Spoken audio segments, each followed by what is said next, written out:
Ya. Oke. Assalamualaikum warahmatullahi wabarakatuh. Waalaikumsalam warahmatullahi wabarakatuh. Senang sekali hari ini Bu Intan bisa mengajar kalian meskipun dalam keterbatasan, yakni keterbatasan ruang yang seharusnya kita bisa bertatap muka, tapi kali ini karena kondisi pandemi kita harus bersabar dulu, nggak bisa bertatap muka dulu. Nah, hari ini sengaja Bu Intan minta kalian daring adalah karena kita berbicara mengenai teknik dan dasar dari kultur jaringan. Segala sesuatu tuh kalau dasar, sebaiknya kalian memahaminya harus lebih, Bu Intan harapkan lebih baik. Jadi kita dengan ketemu, dengan sharing hari ini, kita bisa memahami lebih jauh kultur jaringan dari teknik maupun dasarnya. Oke, Bu Intan akan share screen PowerPoint yang sebenarnya kalian mungkin sudah baca di e-learning. Sebentar ya. Oke.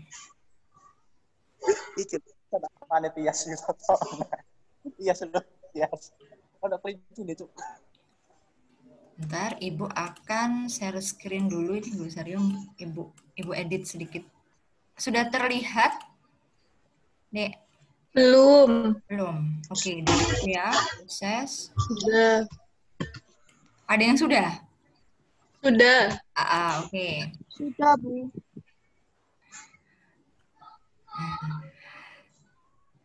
Ibu akan siapkan dulu materinya. Ini ada yang belum terlihat ini, Dek? Sudah ya, sudah semua. Sudah, Bu.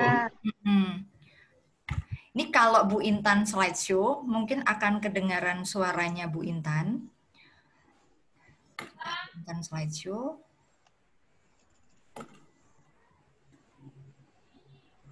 Nanti gini, pada saat Bu Intan menjabarkan, membahas, menerangkan tentang dasar dan teknik kultur jaringan ini, Ibu akan membuka beberapa penanya. Jadi Ibu beri waktu untuk sesi tanya jawab, paling tidak 4 penanya.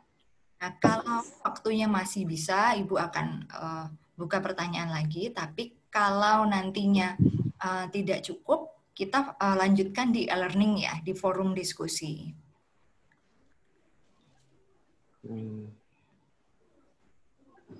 Sebentar, menunggu. Oke, Bu Intan slideshow.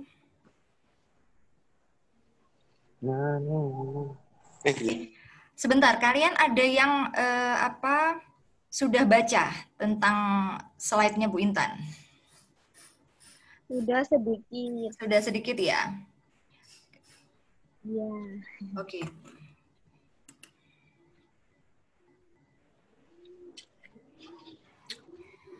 Assalamualaikum warahmatullahi wabarakatuh. Mungkin kalau nggak ingin dengar suara Bu Intan, yang dari PowerPoint ini, Bu Intan akan menjelaskan saja dasar dan teknik dari kultur jaringan. Dalam ruang lingkup kultur jaringan dapat dibagi yang pertama dasar-dasar kultur jaringan yang telah Bu Intan sampaikan di awal slide, dan yang kedua teknik dari kultur jaringan. Seperti apakah dasar-dasar kultur jaringan dan bagaimana teknik kultur jaringan? Mari kita bahas secara lengkap pada pertemuan kedua hari ini. Teknik kultur jaringan, jadi ada ruang lingkup yang kita perlu tahu, yaitu dasar dan tekniknya. Dalam bidang pertanian, oke. Suaranya Ibu dulu ya. Jadi, ada beberapa bidang pertanian, penggunaan teknik ini sangat berpengaruh besar dan mengalami banyak kemajuan. Jadi, bidang teknologi kultur jaringan ini mengenai apa aja sih, atau ruang lingkupnya apa saja, atau kemajuannya meliputi hal-hal apa saja, yakni yang pertama produksi tanaman bebas penyakit atau patogen. Kedua, produksi bahan-bahan farmasi. Kalau kalian masih ingat, Bu Intan bahas pada forum diskusi kemarin tentang biofarmaka. Jadi farmasi yang hubungannya dengan tanaman obat. Nah, pelestarian plasma nutfah. Ada yang masih ingat plasma nutfah itu apa? Nah, Bu Intan akan bahas nanti. Jadi plasma nutfah itu di dalamnya terdapat keanekaragaman hayati yang patut dan harus kita lindungi. Nah, plasma nutfah ini adalah menjaga dari satu komoditas dari kepunahan. Kalau bisa plasma nutfah ini dijaga mulai dari sekarang. Nah, pemuliaan tanaman dan rekayasa genetika. Kalian pernah dengar pada saat di awal tentang rekayasa genetika. Nah, berhubungan DNA, RNA, kemudian sifat yang diturunkan, pewarisan gen. Nah, semacam itu juga ikut andil dalam ruang lingkup kultur jaringan. Perbanyakan klonal tanaman dengan cepat. Klon, kalian kalau ingat klon itu jadi mirip dengan atau pewarisan dari tetua indukan yang asli. Jadi nantinya tanaman yang ditanam teknik kultur jaringan ini sama persis dengan induk aslinya. Jadi karena apa? Karena yang diambil atau organ yang diambil itu merupakan tetuanya, sama seperti tetuanya, hanya ditumbuhkan dalam media tertentu, terkontrol, di dalam botol, dengan suhu yang terkontrol, dan aseptik. Jadi semuanya steril dan bersifat aseptik atau non-mikroorganisme. Kita dengarkan slide selanjutnya. Kita bahas pokok bahasan pertama, dasar kultur jaringan. Seperti yang telah dikemukakan sebelumnya, manfaat dari teknik ini adalah untuk perbanyakan vegetatif tanaman yang permintaannya tinggi tapi pasokannya rendah. Jadi itu kita menggunakan teknik. Ibu ulangi, yakni untuk perbanyakan vegetatif tanaman yang permintaannya tinggi, tetapi pasokannya rendah. Karena laju perkembangannya dianggap lambat, produsen benih dapat memanfaatkan teknik ini untuk memperbanyak tanaman tetua dari galur murni tertentu dalam jumlah yang cukup besar, yang nantinya digunakan dalam proses untuk memproduksi hibrida. Namun, perlu diingat bahwa tanaman yang diperbanyak melalui teknik ini harus true to type. Artinya, sifat-sifat tanaman yang baru sama persis dengan tanaman induk atau tanaman sumber eksplan.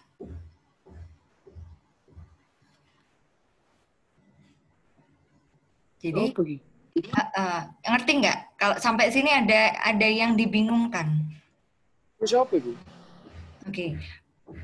Jadi gini, dalam dasar kultur jaringan itu, seperti yang telah dikemukakan di awal kan, manfaat utama dari teknik ini adalah perbanyakan vegetatif. Jadi, perbanyakan vegetatif tanaman. Yang awalnya itu permintaannya tinggi, tetapi pasokannya rendah. Jadi bisa dibilang kita kayak menyelamatkan produksi suatu komoditas. Permintaannya tinggi sekali, tapi pasokannya rendah. Bisa dikatakan bahwa teknik kultur jaringan ini semacam perbanyakan secara cepat. Jadi perbanyakan secara cepat. Jadi umpama tanaman anggrek dibutuhkan pasokan ke luar negeri, butuhnya 200 tanaman anggrek. Ternyata pada budidaya konvensional hanya bisa 10 atau 15 per bulan.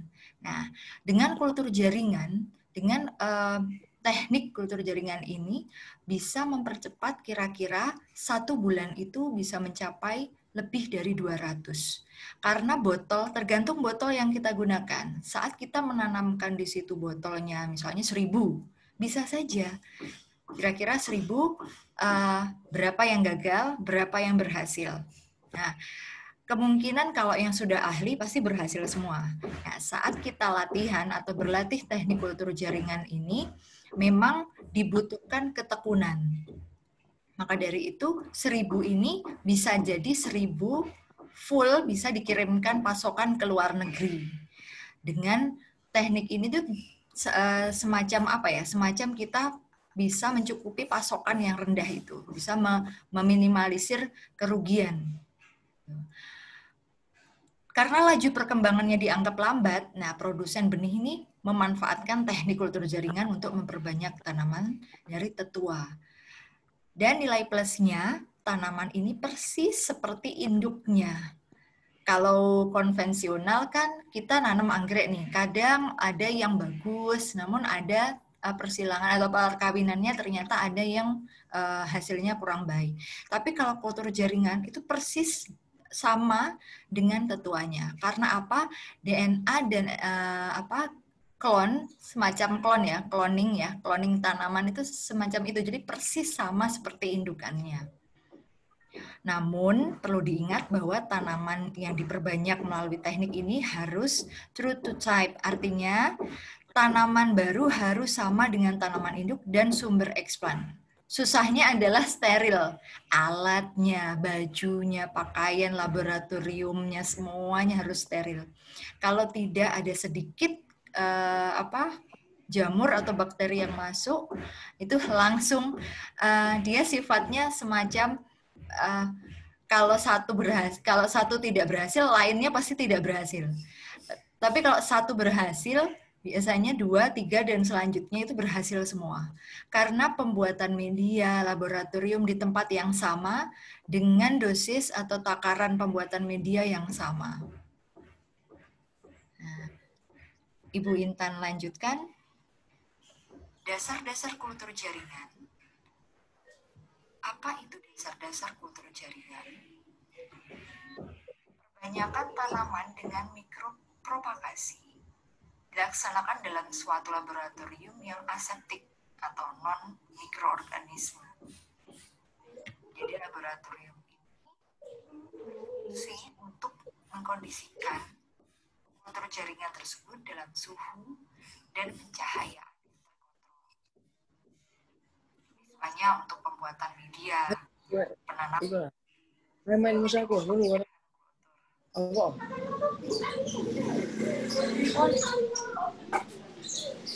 Oke.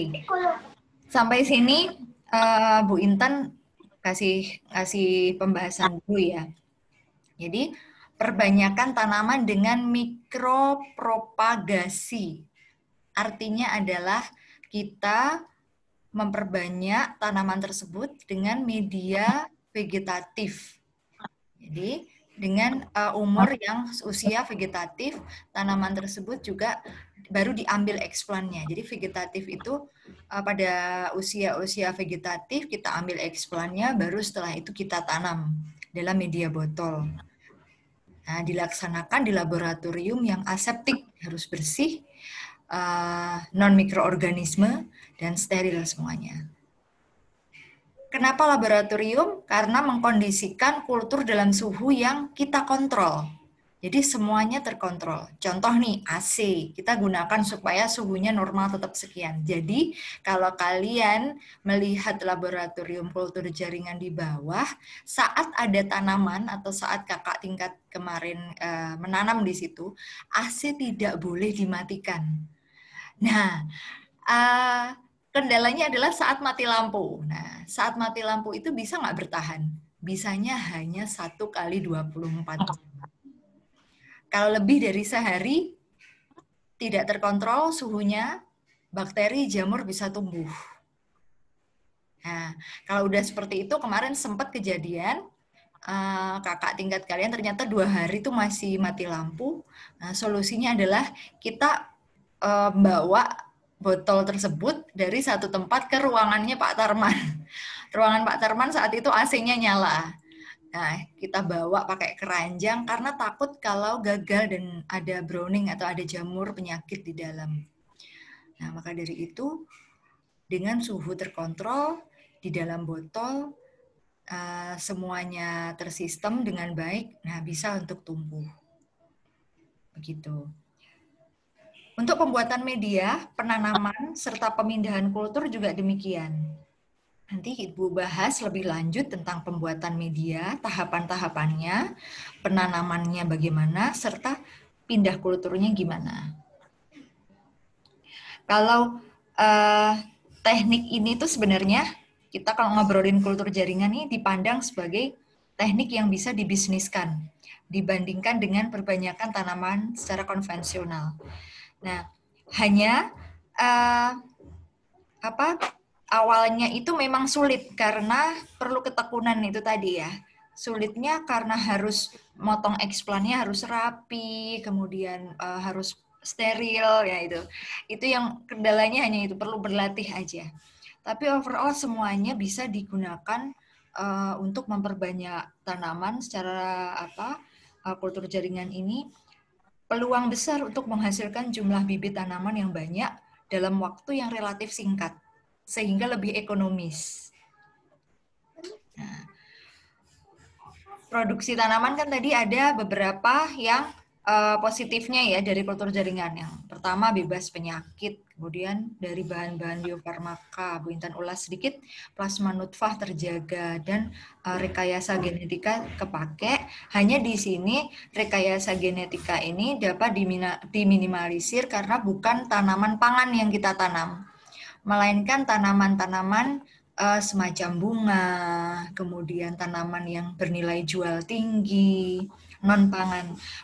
Kenapa? Karena ini merupakan produk rekayasa genetika.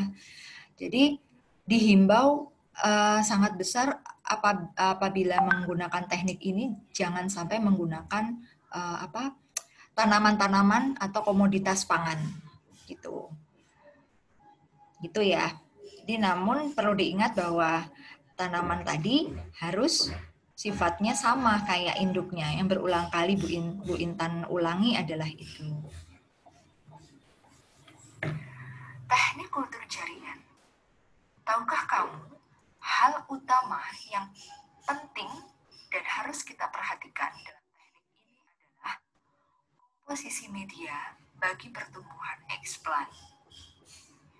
Media tumbuh ini memang sangat berpengaruh besar dalam pertumbuhan maupun perkembangan eksplan serta bibit yang dihasilkannya.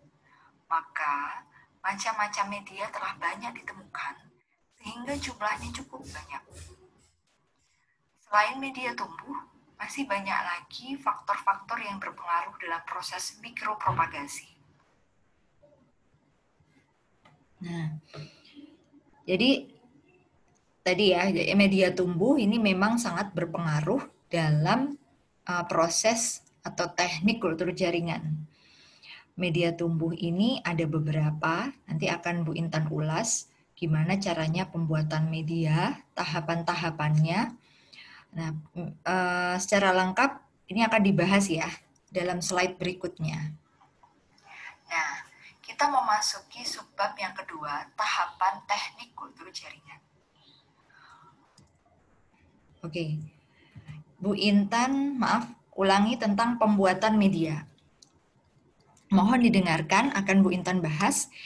Kita bikin media, satu pembuatan media. Media ini merupakan faktor utama atau dasar dalam perbanyakan kultur jaringan.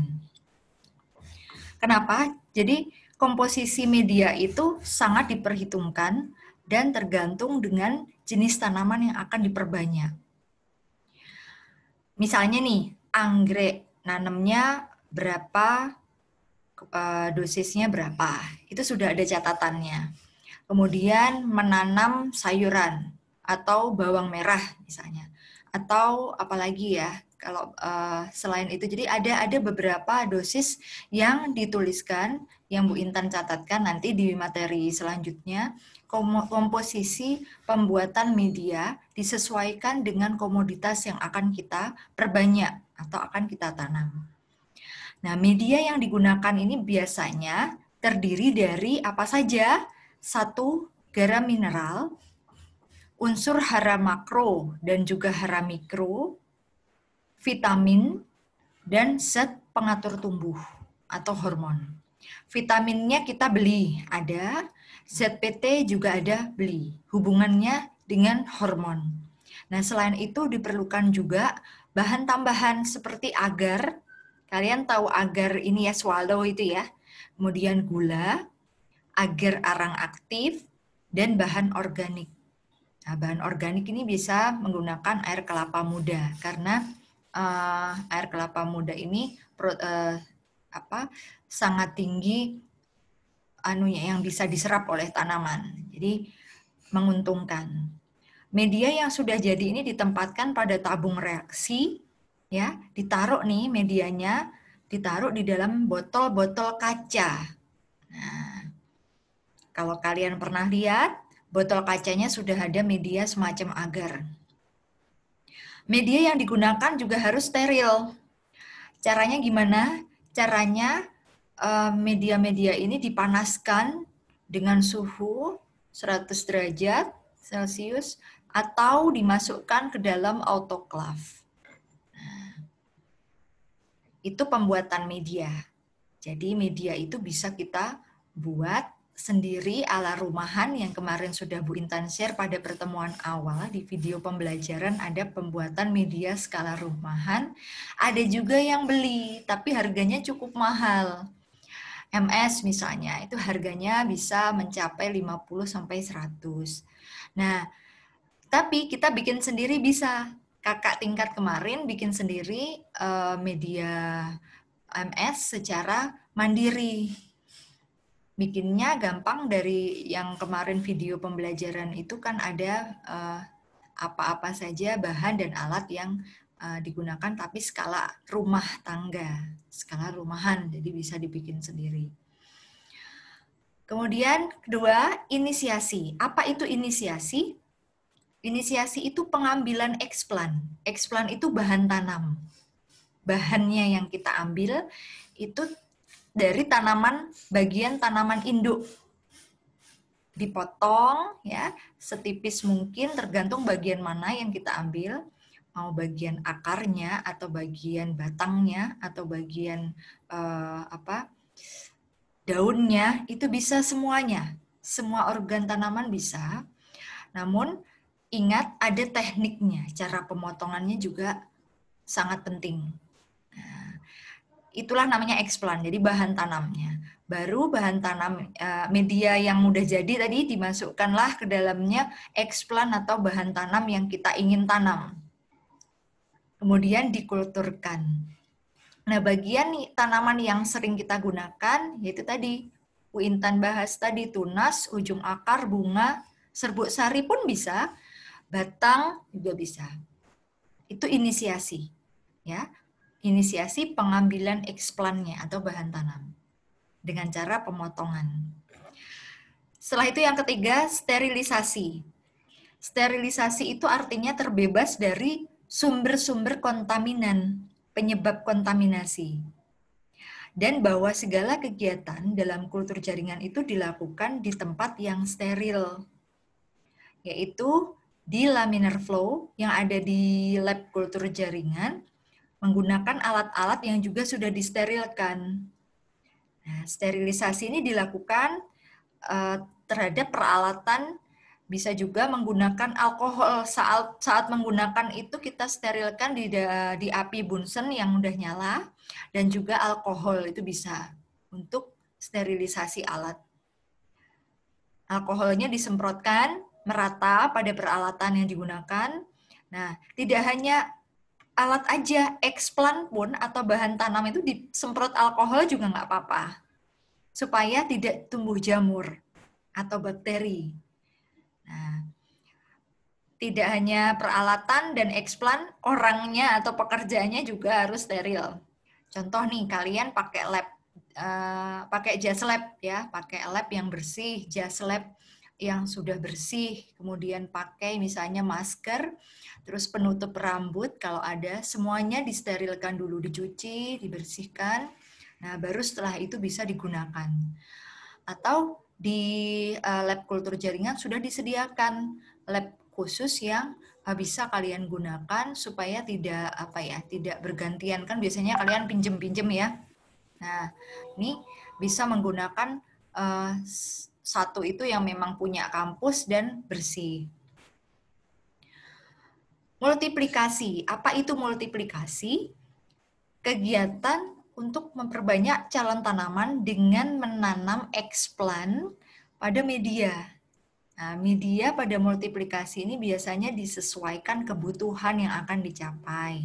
Contoh nih, untuk menumbuhkan tunas-tunas pada media, dapat kita masukkan atau kita tambahkan zat pengatur tumbuhnya. Ini golongan sitokinin, biasanya disemprotkan ke eksplannya, baru setelah itu ditanam atau dimasukkan ke botol yang ada medianya. Nah, kegiatan ini dilakukan di laminar flow. Semuanya terpusat di laminar flow. Jadi laminarnya sendiri juga harus dilap pakai alkohol biar bersih. Untuk menghindari adanya kontaminasi yang menyebabkan gagalnya pertumbuhan eksplan. Nah, tabung reaksi yang telah ditanami atau botol-botol eksplan yang sudah diisi eksplan itu diletakkan di rak-rak yang tempatnya steril dengan suhu kamar yang Bu Intan bilang AC itu tadi. Karena menjaga suhu kamar supaya normal sekian terus, jadi nggak boleh naik turun. Itu tadi multiplikasi. Masuk yang kelima, pengakaran. Fase di mana eksplan itu menunjukkan adanya pertumbuhan akar. Proses kultur jaringan ini mulai berjalan dengan baik apabila akarnya udah terlihat. Nah, biasanya disemprotkan hormon itu kan hormon untuk perakaran, ZPT tadi untuk perakaran, penumbuh organ supaya lebih baik, lebih subur. Nah, itu digunakanlah yang hormon ZPT itu tadi. Nah, mendukung perakaran. Biasanya yang mendukung perakarannya juga media MS atau Murasi Geskok plus NAA, ini hormonnya tadi, ZPT tadi, zat pengatur tumbuh. Nah, baru setelah itu kita lihat, kita amati selama kira-kira 1 bulan. Nah, tunas itu sudah mulai muncul akar atau sudah berakar. Kalau plantlet atau tanaman yang ada dalam botol tadi, namanya plantlet ya, plantlet yang tunas yang sudah berakar itu tadi, baru kita aklimatisasi atau kita pindah tanamkan di lapangan apabila dirasa sudah siap. Pengamatan dilakukan tiap hari untuk melihat pertumbuhan dan perkembangan akar ini. Jadi melihatnya ada kontaminan nggak ya, ada bakteri nggak ya, itu kita lihat itu setiap hari. Biasanya gejalanya adalah kalau tanaman itu kontaminasi atau kontaminan, biasanya warnanya ada putihnya di bawah, terus ada birunya, kadang browning, warna coklat-coklat, semacam itu. Disebabkan jamur. Atau ada yang eksplannya mengalami kebusukan disebabkan bakteri. Nah, itu yang tidak kita inginkan. Berarti kalau itu terjadi ada yang salah pada sistem kita dalam menanam. Masuk ke 6, aklimatisasi. Aklimatisasi adalah kegiatan mengadaptasikan tanaman. Kita semacam pindah tanam nih. Pindah tanam yang awalnya tanaman itu di dalam botol, ya, dengan suhu ruangan terkontrol semua. Nah, mengkondisikan tanaman dari yang semulanya terkendali itu ke lapang yang jadi tidak terkendali. Jadi awalnya terkendali, jadi tidak terkendali. Supaya tanaman itu bisa menjadi tanaman yang autotrof. Kalian ingat autotrof? Autotrof itu tanaman yang bisa memproduksi makanannya sendiri, sehingga lebih mandiri. Jadi yang awalnya masih bayi kita sayang-sayang, kita sterilkan. Nah, itu saat sudah tumbuh akar, tunasnya udah berakar, udah dirasa cukup mampu untuk bertahan. Nah, baru kita pindah tanamkan. Namanya aklimatisasi. Nah, dari ruangan yang semula aseptik ya, di dalam laboratorium kan aseptik, pindah ke bedeng atau di lapang. Harus hati-hati, ada tahapannya, yaitu dengan memberikan sungkup. Sungkup itu semacam penutup ya. Sungkup itu penutup, biasanya bisa plastik, bisa apa namanya, supaya tanaman ini tuh tidak terlalu ekstrim, jadi tidak terkena udara dari luar terlalu langsung gitu kan, tidak secara langsung. Dia disungkup, nah, melindungi bibit dari udara luar dan serangan hama, karena bibit ini kan masih rentan banget ya. Jadi udara luar dan juga penyakit itu biasanya nempel saat keluar dari lab. Maka dari itu disungkup. Setelah bibit mampu beradaptasi, baru dibuka sungkupnya atau dilepas, dipelihara bibit itu dengan pemeliharaan bibit generatif. Kan tadi awalnya vegetatif ya. Mikropropagasi tadi kan penanaman vegetatif tanaman. Nah, sekarang begitu diaklimatisasi jadi bibit yang generatif. Dapat dilakukan bisa di rumah kaca. Ya, aklimatisasi itu bisa dilakukan di rumah kaca, bisa di persemaian, kondisi terutama kelembapan itu bisa dikendalikan. Nah, kultur jaringan ini menuntut syarat-syarat yang harus dipenuhi dalam pelaksanaannya. Jadi cukup rumit ya, cukup rumit dan cukup tekun, harus hati-hati. Syaratnya itu tadi, fasilitas dan laboratorium. Kuncinya hanya itu. Kalau fasilitasnya sudah ada, bersih, laboratoriumnya juga mendukung bersih, alat-alat kerjanya, sarananya sudah lengkap, aseptik, why not kita bisa, kenapa tidak kita bisa memproduksi kultur jaringan itu secara banyak skala besar.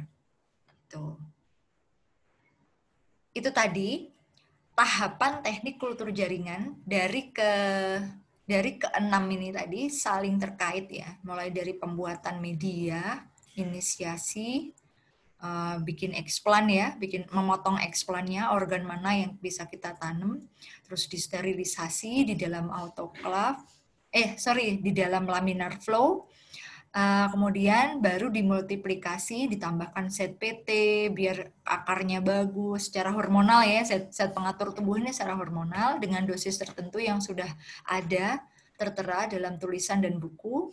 Nanti Bu Intan share zat PT ini harus berapa, media tumbuhnya juga berapa. Terus pengakaran itu jadi kalau udah muncul akar tanamannya, baru kita pindah tanam atau aklimatisasi. Nah, kita mau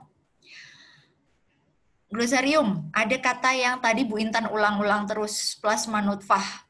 Jadi pembawa sifat keturunan, bisa berupa organ. Jadi tumbuhan ya, kita ambil tumbuhan, ini kekayaan alam yang harus kita jaga karena berhubungan dengan keberlanjutan ya. Jadi semacam perlindungan tanaman. Terus klonal itu klon hasil perkembangbiakan materi tanaman, diseleksi dengan cara aseksual, dengan cara vegetatif. Mikropropagasi, Bu Intan ulang lagi kan tadi ya, mikropropagasi itu kita perbanyakan tanaman di dalam wadah kaca atau botol kaca, kondisi steril.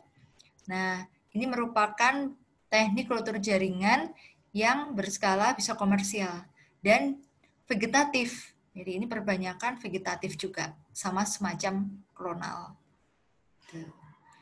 Itu tadi yang bisa Bu Intan berikan pada materi hari ini. Sebenarnya Bu Intan ingin membahas dengan media dengan video pembelajaran. Sampai sini mungkin ada pertanyaan. Bu Intan buka pertanyaan dulu.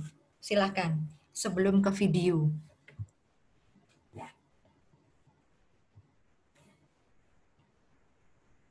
Ada yang tanya? Bu, saya mau bertanya. Iya, siapa ini? Sebentar, Bu Intan. Andini. Oh, Dini. Ya, Din. Silahkan. Ya, Bu, itu tadi kan yang proses pengakaran. Mm-mm. Oh iya.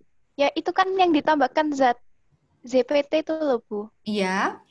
Nah, itu kan tadi kan saya sudah lihat video yang di YouTube yang di-share sama Bu Intan di e-learning. Nah, Iya. itu kan kalau di situ di videonya waktu penambahan ZPT itu dipindah medianya itu ganti, Bu. Jadi habis yang pertama pakai medium MS, setelah tumbuh akar itu diganti NAA. medium Mm-mm. multiplikasi atau apa gitu. Saya lupa, Bu.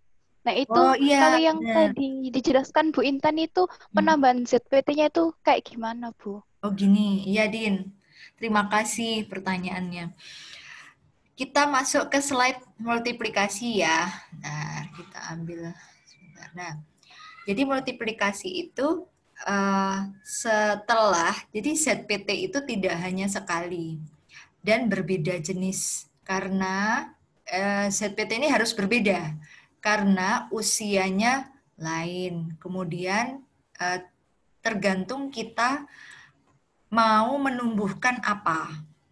Contoh nih Din, saat penanaman eksplan yang pertama kali belum muncul akar, itu kita sudah mulai menanam itu kita tambahkan ZPT MS ya, karena itu supaya organnya bisa bertumbuh.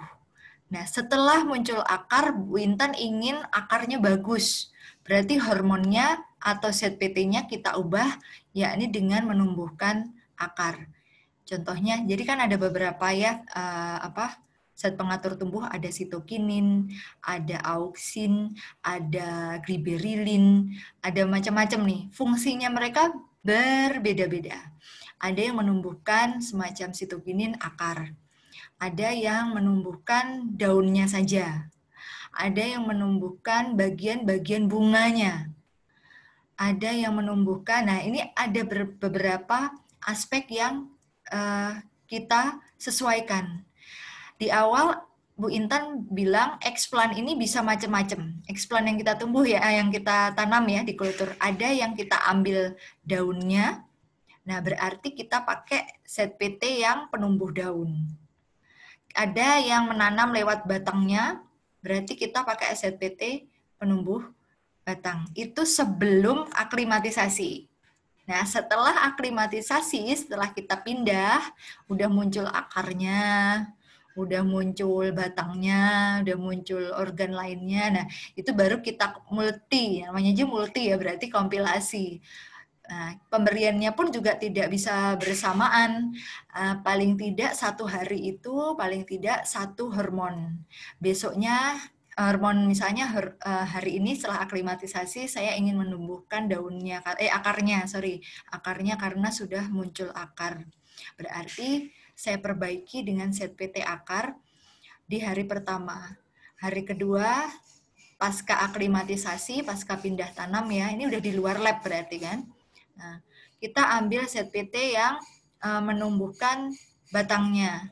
Nah, kita mulai menumbuhkan dengan menyemprotkan ZPT yang penumbuh penumbuh batang. Jadi berbeda antara sebelum aklimatisasi dan setelah aklimatisasi. ZPT yang kita gunakan sudah berubah karena usianya sudah lain, keperluan dianya sudah lain, organnya yang tumbuh juga sudah lain dari yang dulu belum tumbuh. Setelah aklimatisasi udah tumbuh ya kan. Nah, itu Din. Oh iya, Bu. Terima kasih, Bu. Berarti itu Sama-sama. ZPT-nya disemprotkan ya, Bu? Iya. Ada yang disemprotkan, ada yang bentuknya semacam serbuk. Tapi paling cepat kemarin itu kalau sebelum aklimatisasi ya, masih di botol itu paling cepat memang cair. Tapi saat setelah aklimatisasi kan udah mulai di tanah tuh ya, udah mulai di media-media lapang kan. Nah, itu bisa menggunakan yang semacam bubuk atau serbuk. Tapi paling bagus kalau Bu Intan boleh merekomendasikan itu yang cair karena lebih langsung masuk ke dalam tanah. Tuh. Oh iya, Bu. Terima kasih, Bu. Sama-sama, Dini. Ada lagi? Ada yang tanya-tanya lagi. Sepertinya paling enak itu kalau kita praktek langsung. Tapi kalian, Bu Ina tanya dulu nih, kalau PKL Biasanya hari Sabtu atau Minggu libur nggak?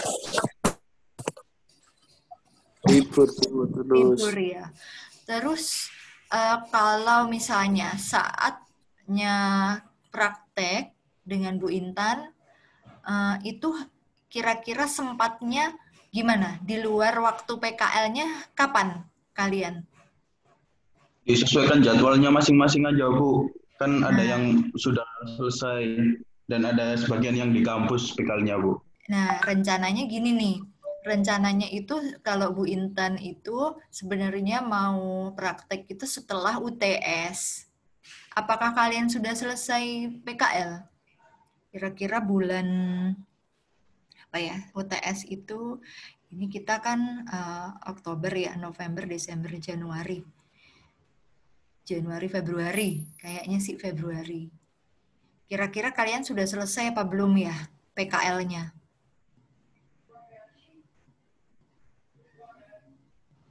Sudah, Bu. Sudah ya? Sudah ya, Insya Ham? Allah. Ya, sudah, Bu. Alhamdulillah. Oke. Lebih enak gitu biar kalian bisa bisa konsentrasi. Nanti asik kok bikinnya dan dibantu sama kakak tingkat.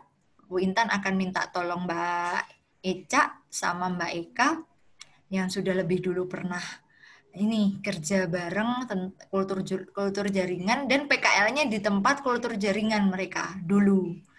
Jadi senang banget karena mereka bisa sharing tentang teknik kultur jaringan. Kira-kira ada yang ditanyakan lagi sebelum Bu Intan membahas lagi tentang video yang Bu Intan share di e-learning. Sudah, Bu. Sudah. Paham nggak? Kira-kira paham nggak? Sedikit, cuma pengen praktek langsung aja, Bu. Iya, sebenarnya enak praktek. Nah, ini Bu Intan hari ini cuma ngasih gambaran kultur jaringan itu kayak apa tekniknya. Nah, ada video yang mungkin bisa kalian tonton, atau mungkin Dini tadi sudah nonton ya, Din? Nah, ini Bu Intan ganti dulu ya.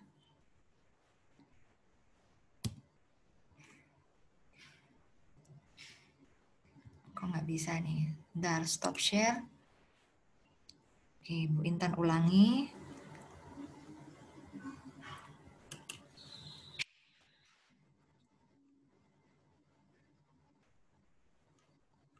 Oh, sebentar.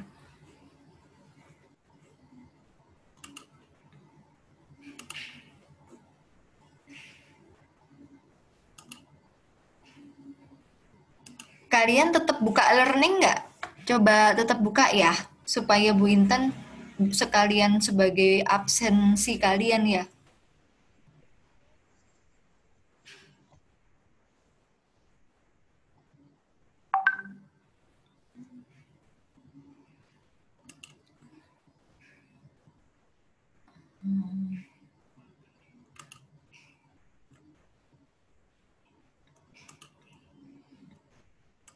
Sebentar, tolong ditunggu dulu. Bu Intan buka dulu video pembelajaran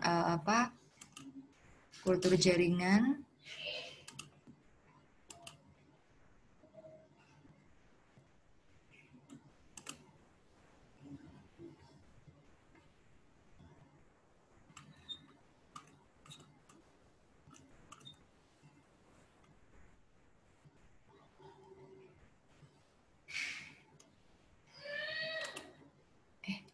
Biru nih.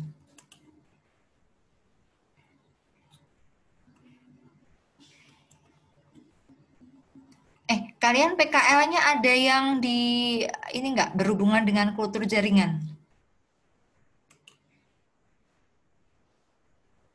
Seperti Mbak Eca kemarin. Saya enggak, Bu. Enggak ya, Din. Ini pada kemana sih yang jawab Dini terus? Sebentar nih. Bu Intan, kecilkan dulu. Belum bukanya tuh ada kayaknya. Saya juga enggak, Bu. Enggak semua ya. Kebanyakan kalian di apa? Sama padi. Enggak, Bu. Apa? Ya Bu, budidaya. Oh, budidaya. Organik. Sebentar. Tidak Tanaman. ada, Bu. Ini udah kelihatan. Belum. Oh, belum. Belum. Bentar. Belum. Oke, bentar. Tunggu ya.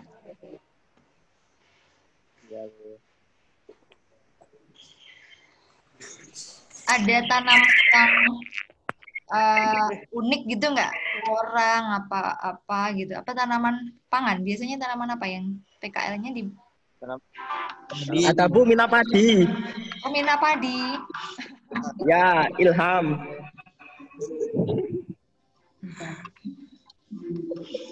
Bentar ya. Apa, Rek?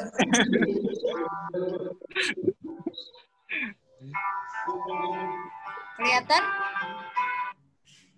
Enggak Tidak. kelihatan, Bu. Oh, enggak. Sudah Bu, sudah. Udah. Ya. Bu Intan besarin. Karena- Bentar. Udah, Bu. Sudah. Wah, cantik. Ini kalau lihat gambaran labnya kayak gini nih, lab yang sudah berhasil. Nah, kayak gini nih.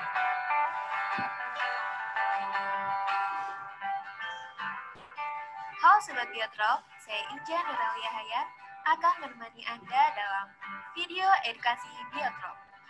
Nah sekarang saya sedang berada di Seamia Biotrop Bogor. Dan pada episode kali ini kita akan membahas tentang kultur jaringan. Yuk ikuti saya. Salah satu institusi penelitian yang mempunyai lab kultur jaringan adalah Seamia Biotrop. Penelitian kultur jaringan di Seamia Biotrop dimulai pada tahun 1985.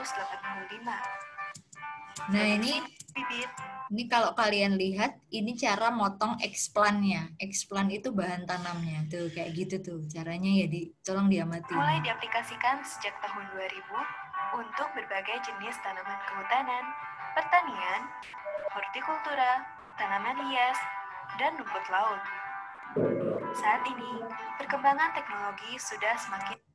Nah, kalau kalian amati itu bagian bawah kan media yang putih tuh ya, pakai media MS atau Morasi Geskok. Nah, di dalamnya udah ada set PT-nya atau set pengatur tumbuh yang ditanyain Andini tadi, udah dicampur jadi satu sama media.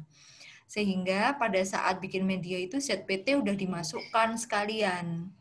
Nah, disemprotkannya itu saat kayaknya udah beberapa bulan dan dia kayaknya habis, set PT-nya itu disemprotkan sebagai perawatan aja. Nah, itu udah mulai tumbuh daun ya kan? Nah, kita lanjutkan lagi. Berkembang dengan pesat. Mungkin saat saya berkata begitu, pikiran yang terlintas dari benak Sobat Biotrop adalah teknologi komputer atau gadget ya. Bagaimana dengan teknologi kultur jaringan? Biasanya, kita memperbanyak bibit dengan metode konvensional seperti perkecambahan biji, okulasi, tajam kok, dan stek. Pada tanaman tertentu yang sulit diperbanyak dengan metode konvensional, diperlukan teknik alternatif untuk perbanyakan tanaman, yaitu teknologi kultur jaringan tanaman. Nah, sekarang saya sudah bersama Ibu Erina sebagai peneliti dan penanggung jawab produksi kultur jaringan di Seamia Biotrop. Halo Ibu, saya Inja. Saya mau tanya nih Bu, kultur jaringan itu seperti apa sih Bu? Kultur jaringan adalah suatu metode bagaimana kita mengisolasi bagian tertentu dari tanaman, misalnya sel, jaringan, atau organ. Kemudian kita budidayakan secara terkendali atau biasa disebut secara in vitro. Dan yang terpenting adalah dalam kondisi yang aseptik. Nah, contohnya kita ambil bagian daun dari jenis tanaman tertentu yang unggul.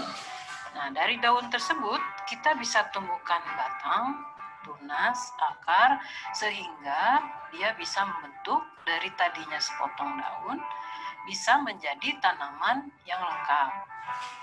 Bagian tanaman lain yang biasa juga diambil untuk kultur jaringan adalah bagian pucuk tunas atau bagian umbi. Teknik kultur jaringan berkembang dari teori totipotensi sel yang dikemukakan oleh Swan dan Sladen tahun 1938. Menurut teori totipotensi tersebut, di dalam masing-masing sel tumbuhan mengandung informasi genetik dan sarana fisiologis tertentu untuk tumbuh membentuk tanaman lengkap jika ditempatkan dalam lingkungan yang sesuai. Contohnya, sel tumbuhan bila ditumbuhkan pada media yang mengandung hormon penumbuh akar, maka akan membentuk akar. Sedangkan bila ditumbuhkan di media yang mengandung hormon penumbuh tunas, maka akan membentuk tunas. Lalu, apa saja sih, Bu, yang dibutuhkan untuk kultur jaringan tanaman ini? Ya, pertama kita memerlukan laboratorium, tentu saja dengan peralatannya. Kemudian rumah kaca atau greenhouse juga bersemayam. Kedua, kita memerlukan bahan-bahan yang diperlukan untuk media kultur yang cocok untuk pertumbuhan jenis tanaman yang kita kembangkan. Biasanya terdiri dari komponen unsur hara, makro dan mikro, kemudian vitamin, karbohidrat, lalu zat pengatur tumbuh, dan yang terakhir biasanya menggunakan agar. Dan yang ketiga, kita membutuhkan kondisi laboratorium yang aseptik. Jadi, kita mempunyai laboratorium tersebut dalam kondisi terpelihara kebersihannya dan dalam kondisi yang aseptik. Bagaimana tahapan kultur jaringan untuk perbanyakkan bibit tanaman? Tahapan kultur jaringan yang paling sederhana adalah teknik mikropropagasi. Tahap pertama adalah sterilisasi eksplan. Eksplan itu adalah bagian tanaman yang kita ambil dari tanaman induk. Nah, tahap pertama dari sterilisasi eksplan yaitu proses bagaimana kita membersihkan eksplan itu dari mikroorganisme yang menempel di permukaan maupun mikroorganisme yang ada di dalam eksplan. Karena nanti eksplan ini akan dibudidayakan secara aseptik. Jadi, dia harus dalam kondisi yang betul-betul steril dari mikroorganisme. Nah, contohnya pada tanaman pisang. Eksplan yang digunakan biasanya adalah pucuk tunas muda yang kita ambil dari buah pisang. Tunas ini dibersihkan dengan cara pertama dibersihkan di bawah air mengalir, kemudian eksplan tersebut kita rendam larutan fungisida, kemudian dilanjut bakterisida, kemudian dilanjut dengan desinfektan. Biasanya kami menggunakan sodium hapoklorit untuk mematikan mikroorganisme yang menempel atau hidup di dalam eksplan tersebut.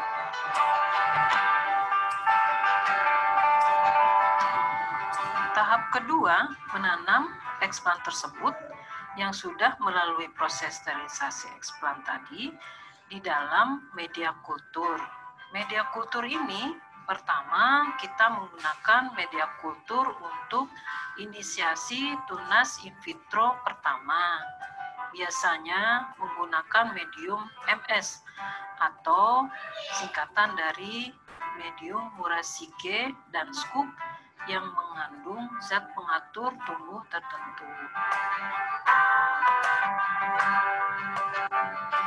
Selanjutnya, setelah kita mendapatkan tunas in vitro pertama, masuk ke tahap multiplikasi tunas, yaitu tahapan di mana tunas in vitro yang sudah kita dapatkan diperbanyak pada medium multiplikasi tunas, yaitu medium kultur yang mengandung sitokinin yang berfungsi untuk menggandakan tunas. Nah, setelah kita mendapatkan jumlah kultur yang cukup banyak, Maka sebagian tunas tersebut disubkultur ke media induksi akar. Tujuannya adalah untuk menginduksi atau merangsang pertumbuhan akar secara in vitro. Setelah memiliki akar, rantai pisang yang dihasilkan kemudian diaklimatisasi di media tanah yang sudah disterilisasi.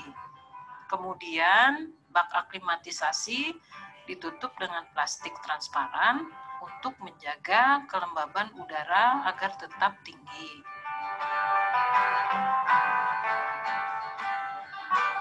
Setelah 1 bulan disumpuk, plantlet kemudian ditanam di media tanah di dalam polybag. Kemudian dipelihara selama 3 bulan di persemaian hingga menjadi bibit yang siap tanam di lahan.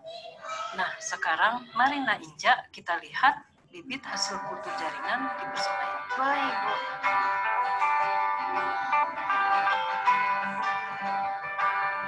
Nah, ini Inja, ini adalah bibit pisang hasil kultur jaringan yang sudah siap untuk ditanam di lahan atau di kebun. Hasilnya lebat dan subur ya, Bu. Lalu nih, Bu, apa saja keunggulan dari kultur jaringan ini dibandingkan dengan metode konvensional? Keunggulan dari teknik kultur jaringan dibandingkan kita mendapatkan bibit dari biji, stek, atau cangkok. Pertama adalah kita bisa memproduksi bibit dalam skala banyak, kemudian seragam, dan dalam waktu yang cukup singkat atau cepatlah. Terus kedua, kita bisa produksi bibit sepanjang tahun tanpa kita harus menunggu induk yang kita inginkan berbunga ataupun berbuah. Yang ketiga, bila ekspan yang kita ambil dari indukan unggul, misalnya bibit berasal dari induk unggul pisang yang buahnya bagus, tandannya banyak. Nah, otomatis bibit pisang yang kita hasilkan dari kultur jaringan juga memiliki karakter unggul seperti indukannya tadi. Jadi, anakannya juga akan berbuah bagus dan tandannya banyak. Wah, terima kasih banyak nih Bu Irina sudah menemani dan menjelaskan mengenai kultur jaringan ini.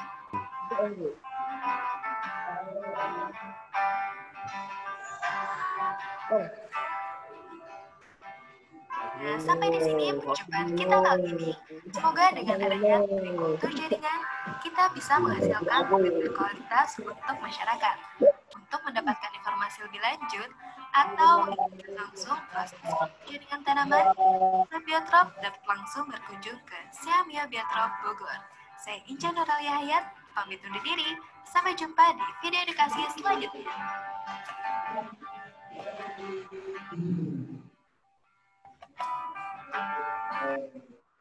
Nah, itu tadi video yang bisa kalian, sudah ada gambaran belum tentang mulai dari penanaman, mulai dari membuat media, sudah ada gambaran belum, Dek? Kira-kira? Penasaran.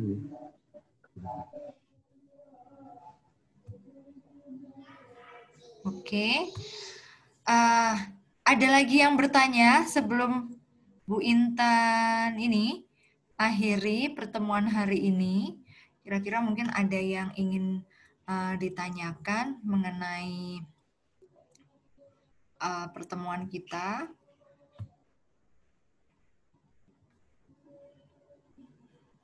Tentang teknik maupun dasar dari kultur jaringan. Kayaknya nggak ada ya? Belum ada. Oh ya, Bu.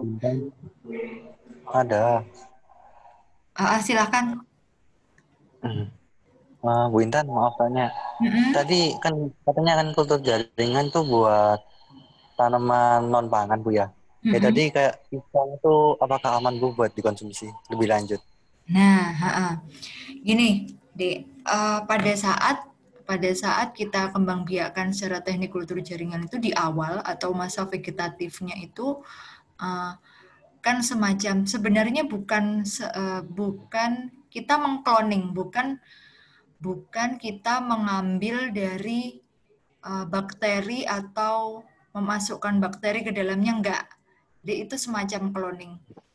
Hanya hasilnya itu dikatakan memang hasil cloning yang merupakan rekayasa genetika, tapi bukan dari misalnya kita tumbuhkan di situ bakteri di dalamnya, atau supaya tahan terhadap hama tertentu ditumbuhkan bakteri TB itu atau apa gitu, nggak ada. Hanya persis dengan atau cloning persis seperti tetuanya. Bu Intan rasa sepertinya tidak ada masalah untuk tanaman-tanaman dengan komoditas pangan. Yang bisa Bu Intan katakan di sini adalah kalau vegetatif mungkin masih belum aman karena semuanya kimia. Mulai ZPT, mulai dari nutrisi yang dihasilkan itu semua kimia. Tapi pada saat sudah di lapang, hasilnya sama seperti indukan, itu aman sebenarnya untuk kita konsumsi gitu. Tapi yang Bu Intan tahu selama ini produk-produk kultur jaringan itu yang dijual di pasar itu semacam komoditas yang non pangan, tapi tidak menutup kemungkinan untuk bisa menanamkan misalnya pisang. Kalau pisang itu memang dari awal rekayasa genetika. Kalau dari awal bukan rekayasa genetika, kita makan pisang masih dengan bijinya yang super banyak. Nah, pisang itu sudah direkayasa oleh beberapa kali oleh peneliti. Jadi Ibu rasa tidak ada masalah ya saat sudah di lapang dan dengan lingkungan yang dia sudah autotrof, menggunakan makanannya sendiri, terus tidak menggunakan pestisida, dirasa aman untuk dikonsumsi, tidak ada masalah. Itu Ham. Oh, iya. Makasih Bu. Sama-sama. Ada lagi yang ingin ditanyakan? Bu Intan kemarin pada saat kakak tingkat mengadakan laboratorium, ada praktikum di lab, Kuljar, itu menanam anggrek dan jeruk. Jadi ada anggrek, ada buah jeruk. Jadi yang berhasil ada beberapa, tidak banyak, tapi sudah lumayan, sudah nyampe, tapi tidak sampai ke aklimatisasi karena tahu-tahu AC-nya mati dan nggak ada genset dan lain sebagainya. Kita pindah tanam ke Pak Tarman, dan Pak Tarman itu ruangannya kan tidak di lab, jadi bisa dikatakan mungkin kotor dan lain sebagainya. Di lab kita juga lab yang mungkin kurang steril, karena kan kemarin lab Kuljar baru dibangun kan, baru jadi masih keluar masuk tukang dan lain sebagainya. Jadi keberhasilannya kecil, keberhasilan tumbuhnya atau kultur jaringan ini untuk ke proses aklimatisasi belum. Tapi insya Allah nih, pinginnya harapan kita bersama saat nanti kita praktikum itu bisa terrealisasi, kita bisa nyampe ke aklimatisasi, pindah tanam terus kita tanam di luar gitu. Itu ya. Ada lagi yang ditanyakan sebelum Bu Intan akhiri pertemuan hari ini? Nih Andi ini kenapa nih? Emoh nih chatnya. Enggak. Oh enggak? Enggak Bu, itu tadi loh Bu, mau ngirim ke Ika tapi kok salah ngirim ke semuanya. Walah. Ya, ayo Ika, mana Ika? Tanggung jawab Kak. Enggak, bercanda Bu Intan. Ya, sebenarnya ada kuis yang hari ini bisa kalian kerjakan. Kuis ini tuh harapan Ibu tuh hanya pengen tahu Bu Intan seberapa paham kalian dengan mengerjakan kuis itu. Dan kuisnya singkat aja nggak apa-apa, hanya 3 nomor. Bahkan mungkin hanya 2 atau 3 nomor yang bisa kalian isi. Bu Intan tunggu sampai pukul 4. Nah, hanya ini, forumnya, apa kalian sudah buka forum? Bu Intan belum buka e-learning-nya. Belum ya? Belum buka forum ya? Sudah, Bu. Oh, sudah. Ya udah. Kalau gitu, pertemuan hari ini Ibu rasa sudah cukup. Senang sekali bisa ketemu kalian. Nah, harapan Bu Intan kalian semua paham tentang apa itu kultur jaringan dan tekniknya. Kita lanjut lagi. Selanjutnya itu akan Bu Intan bahas mengenai tadi mikropropagasi. Nah, lanjutan dari pertemuan kita. Kalau sudah tidak ada yang ditanyakan, Bu Intan akhiri pertemuan siang hari ini. Semoga bermanfaat ilmunya. Atau Amin. mungkin mau ini mau foto dulu? Boleh, Bu. Mau dibuka videonya?